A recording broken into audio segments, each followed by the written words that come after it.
The Tongue Cut Sparrow.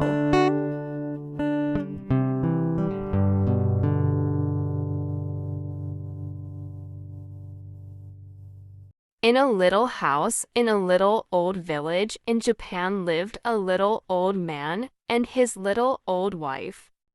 One morning, when the old woman slid open the screens, which form the sides of the Japanese houses, she saw on the doorstep a poor little sparrow.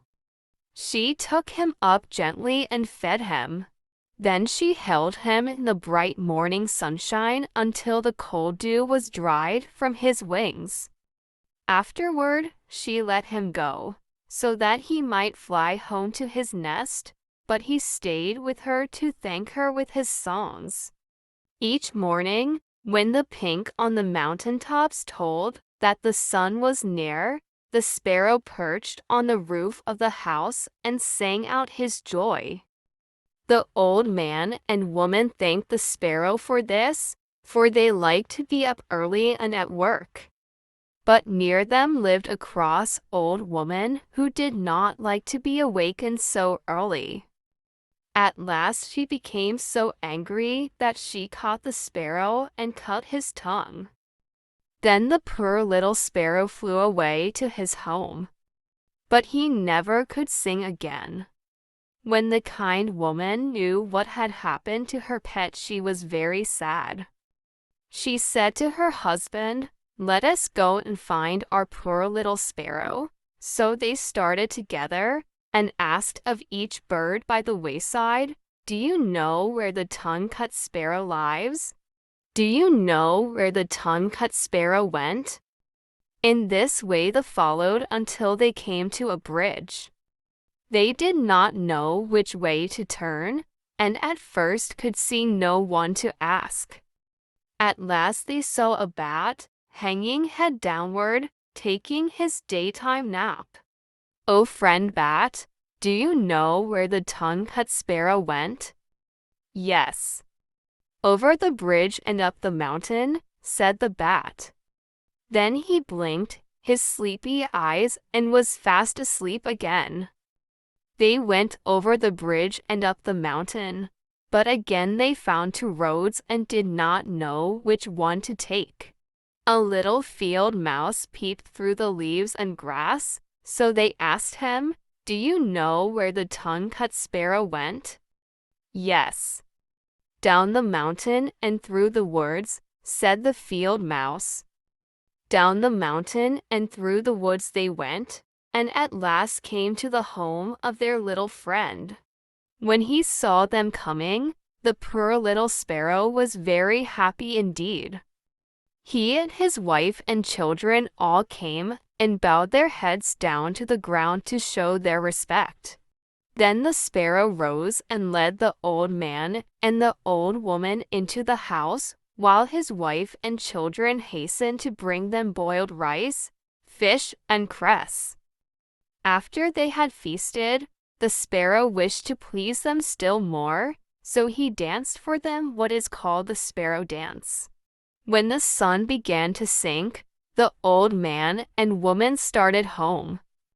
The sparrow brought out two baskets. "I would like to give you one of these," he said. "Which will you take?" One basket was large and looked very full, while the other one seemed very small and light.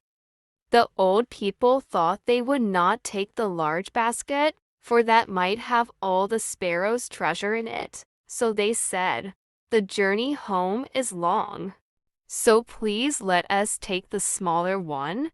They took it and walked home over the mountain and across the bridge, happy and contented. When they reached their own home, they decided to open the basket to see what the sparrow had given them. Within the basket they found many rolls of silk and piles of gold, enough to make them rich, so they were more grateful than ever to the sparrow. The cross old woman, who had cut the sparrow's tongue, was spying through the screen when they opened their basket. She saw the rolls of silk and piles of gold, and planned how she might get some for herself. The next morning she went to the kind woman and said, "I am so sorry that I cut the tongue of your sparrow. Please tell me the way to his home so that I may go to him and tell him I am sorry." The kind woman told her the way and she set out.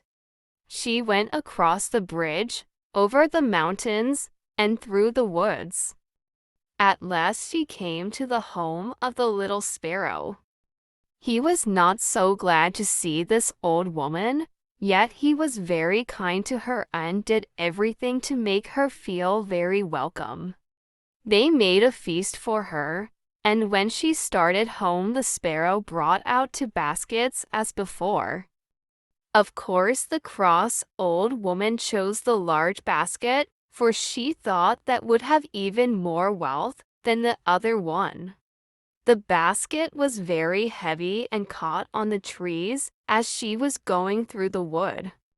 She could hardly pull it up the mountain with her, and she was all out of breath when she reached the top.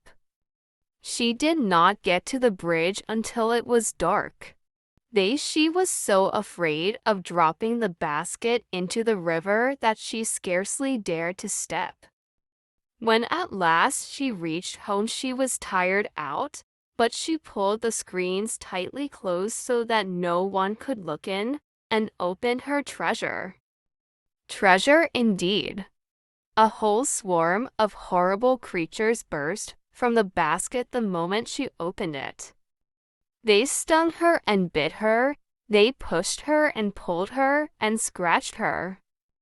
At last she crawled to the edge of the room and slid aside the screen to get away from the pests.